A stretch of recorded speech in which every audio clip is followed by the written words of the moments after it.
on squatters trying to take over vacant and foreclosed homes. A loophole in Florida's adverse possession law opens the door for these trespassers. But authorities are getting smart. They're now using the state's perjury law to slam it shut. Our own Roger Losey is live in Hollywood now with welcome news for so many these days.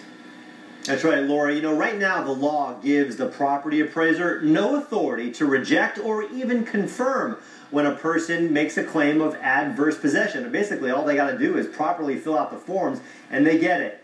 We are at a waterfront mansion in Hollywood Lakes. Pretty nice home to want to steal if you're into that sort of thing. This home is not in foreclosure. It's just on the market for sale. And it is vacant, but at least it wasn't last Thursday when the owner showed up. There's people everywhere. There's a party going on. Silvio Savitas thought for sure he was being punked. Why else would the $2 million fixer-upper he bought in December be crowded with strangers having a party? Shoot, he wasn't even invited. They came up to me cursing at me.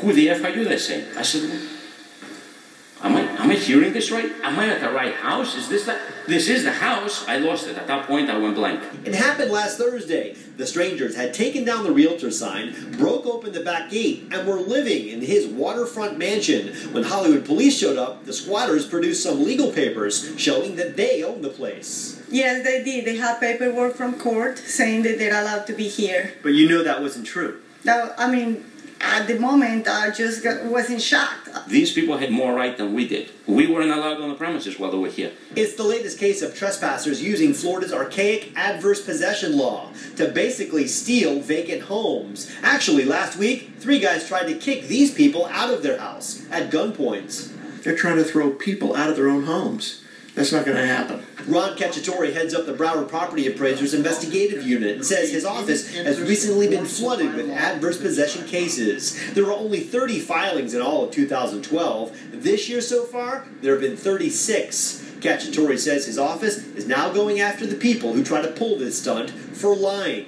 claiming on the forms that they occupy and maintain the property that they're really just trying to steal. These are official forms from the state of Florida, from the Department of Revenue. If they falsely file them, it's perjury, and we're going to go after them and indict them.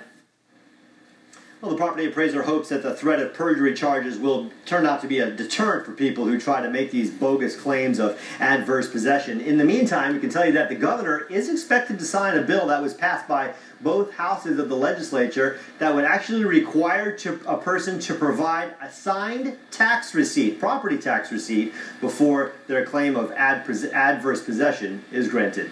Lori, Calvin? Roger, curious to learn, is this something that's becoming much more popular after that Boca case that made national headlines, or was this happening before that case? Oh, this has been happening for several years now. When the market went in the tank about 2008, that's when we started doing these stories. The first one that we did was probably 3 years ago now. So it's just becoming more popular as word of this little loophole has been getting out. I see. Okay. Thank goodness the appraiser is getting smart now. All right, some new